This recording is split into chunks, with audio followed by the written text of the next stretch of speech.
Welcome to Paul's Passive House. Your typical suburban house. Denver's filled with them. There's a couple of key features to notice. First and foremost, you almost always have grass in the front yard. A high maintenance, high water option that's expensive to maintain, and that's not including the amount of time it takes for you to actually mow it. Pointless, meaningless landscape bushes and such. Patio furniture nobody ever uses. Oh, and don't forget the rope swing that nobody's ever swung on. You know, I drive all over Denver. I do a lot of work in the city, and I never see anybody ever using anything in their front yards, ever. If this isn't an advertisement for ripping up this grass and installing geothermal, I don't know what is. If we have a look in the driveway, of course, we see what appears to be a Cybertruck. These people clearly have enough money to do things like install geothermal. They're just not doing it. If I look across the street, I see that this fella installed some sort of trash-filled water feature. So instead of doing something useful with this space, he did this. Still grass, still something he has to maintain and cut and mow and feed and water. But now with the added benefit of filling the front yard with what looks like garage sale trash and then a few shrubs and rocks mixed in. Charming. Why do all these people park their vehicles in the driveways? Well, a glance over into this garage gives us some information, doesn't it? Time and time again, every different house I go to, I see the same thing. Garages filled with crap. Just awful, horrible shit that nobody ever uses. And how do I know nobody ever uses this stuff? Because how do they even get to this stuff in this far corner? How do they know what's under that tarp? How are they going to get that ladder out that's in the back? My guess is they don't. They just buy a new ladder. And these houses were built relatively recently. I mean, you can tell because in newer construction, there must be some kind of law that was passed, but you're not allowed to use any less than 4 different kinds of siding. That way, if you have a hail event or any kind of damage, you have 4 different products you have to locate, find, and replace. Color match, all of it. It's really sad when you think about it, because this homeowner is going to suffer under this strain of expense. This is what we call cash poor, house rich. And I'm not really sure how rich they are actually with this house. If you look around this neighborhood, there's nothing here. There's nowhere to go. There's nothing to do. How rich are they? Well, that's my opener for this episode. Now let's get back to my house, where we can watch me, yet again, work on the exterior of my addition. To those of you that have been following along, this should look pretty familiar. I had to cover this with a tarp because I wanted to make sure that water and snow didn't collect on the surface before I was able to seal all the seams and all the screw holes. Of course, this is probably overkill, but I'm putting all this time and energy and money into this project, and I really don't want it to be ruined before I even finish.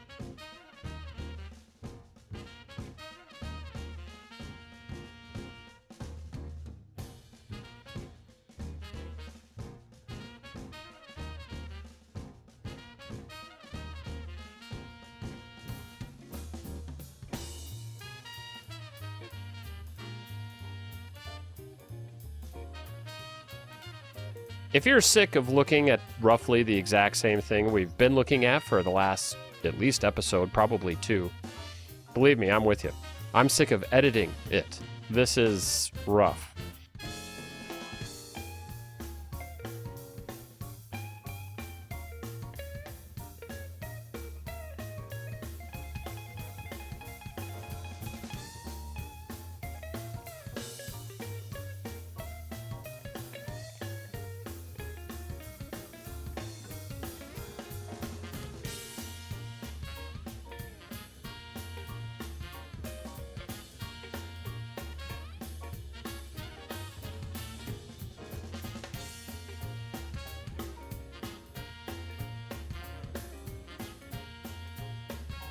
There is a bathroom on the other side of this wall.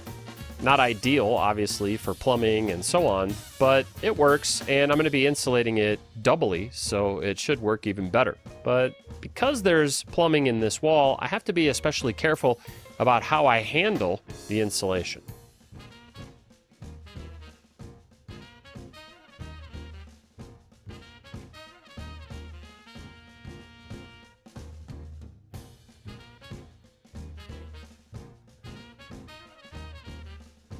For those of you that have been following along, you'll notice that I keep all of the insulation and reclaim it so that I can reuse it later on.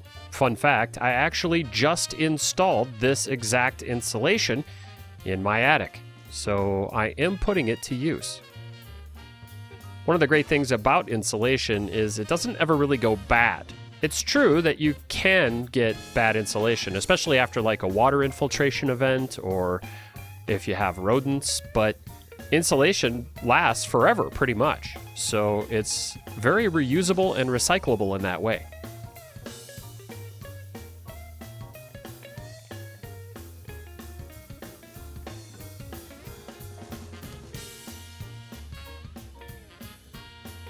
If we slow down for a moment and pause some of this footage, you'll see just how poorly this wall was constructed originally. You can see there's all kinds of holes and penetrations through which, of course, water-laden air is going to pass. This is a bathroom, so this is where the humidity is going to enter these wall cavities and cause rot and problems. I'm very lucky that there hasn't been any rot in these cavities, but of course they also weren't sealed all that well from the outside. So these holes that you're seeing definitely allowed air and water and moisture to enter into these wall cavities. Moving forward though, these are going to be airtight. They're going to be completely sealed. And so I'm going to have to take special care to actually seal them from the inside as well. But now getting back to the work. I like to take some time and clean everything out real good. I also like to take time to measure and mark. I'm marking all the studs so that I know where everything is at, so I know where to put in nails and screws and so on. One of the easier methods to getting these pieces of particle board and OSB off of the sheathing is to pry it out little by little and then take a claw hammer and use the claws to pull the nails and then pull it out a little more and then pull out another line of nails and then pull it out a little more and then pull out another line of nails and so on until it's completed. Now you may not be able to see it in this image, but there is conduit, metal conduit that takes electricity from my breaker box and runs it into this addition. That was how they decided to electrify this addition initially. I'm going to be changing that, but as of right now in this process, I don't actually know how.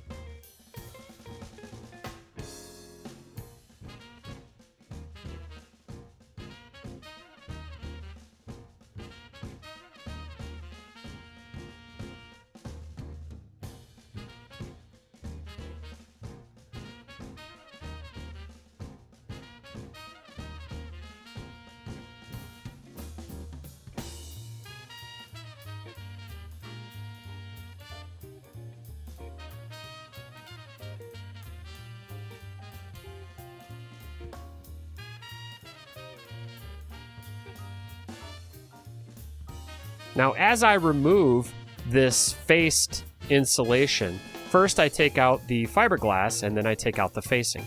And again, that's because I have a dry to the inside strategy. Because I'm using zip system and it's on the exterior and it's completely water and airtight, and I'm using liquid flashing to seal all the corners and seams and connection points, my air barrier is outside. So I have to dry to the inside. This is the opposite of my drying strategy for the original house footprint. The addition was built differently, and so I had to implement a different strategy for drying.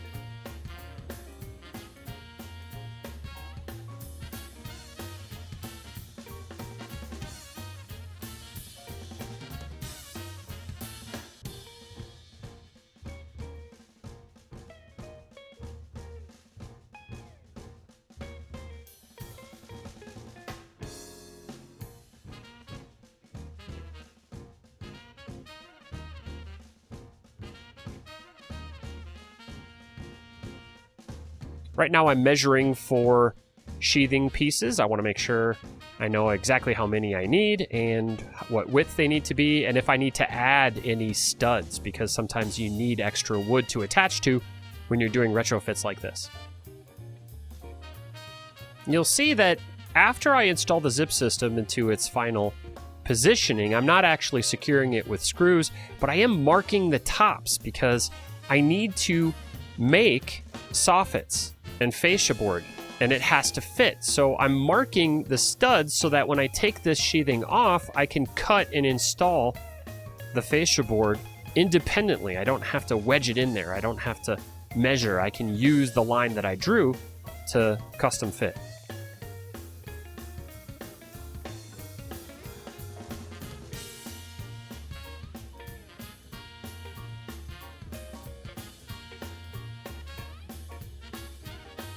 Now, you'll see me scratching my head and trying to figure out what to do with this corner. It's not just that I have to measure here for the zip system. It's also that the zip system is 2.5 inches thick. With the PHIUS that's installed on the OSB, it makes it really thick. And right here, I've got siding butting into this inside corner.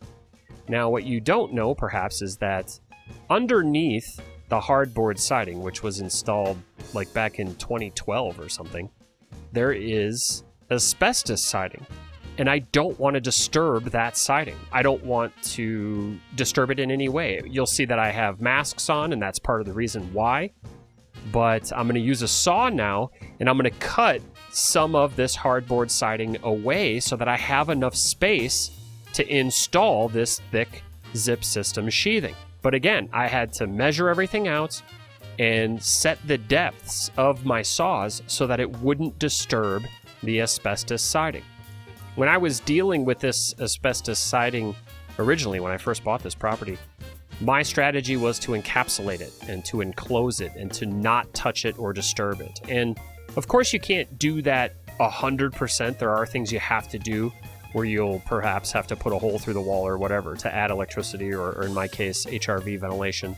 But as much as possible, you want to keep from disturbing it. You want to paint over it and encapsulate it. There's special paint you can use. You want to spray foam over it. You want to frame over it. You want to do everything you can to cover it up and to really encase it, encapsulate it into the building system. And that's what I'm doing now. I'm being very careful not to disturb it, not to score it in any way or cut it or break it. Any pieces I do break, I throw away right away. I use a vacuum. You won't see me do it, but I use a vacuum to clean all this up. I keep sweeping everything so that it's clean.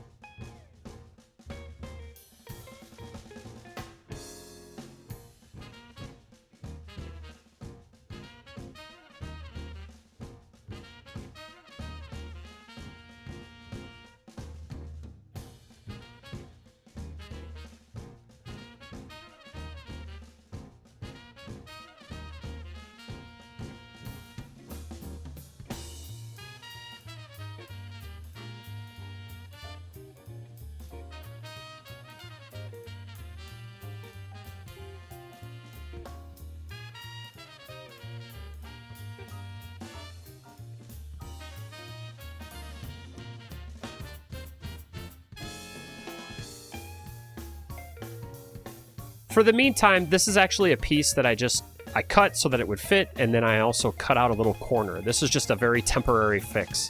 I have a more permanent fix that I actually abandoned, but I have a more permanent fix that I'm going to incorporate later. So for now, I'm just going to wedge this up into this corner, leave that open space with the conduit, and put this in place for today.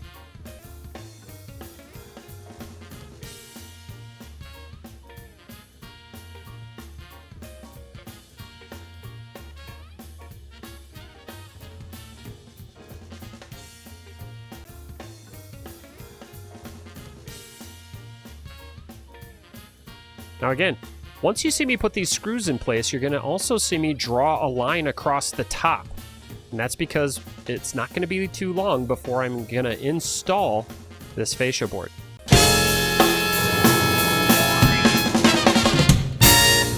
If you'd like a free energy efficiency consultation, please email me at paulspassivehouse@gmail.com.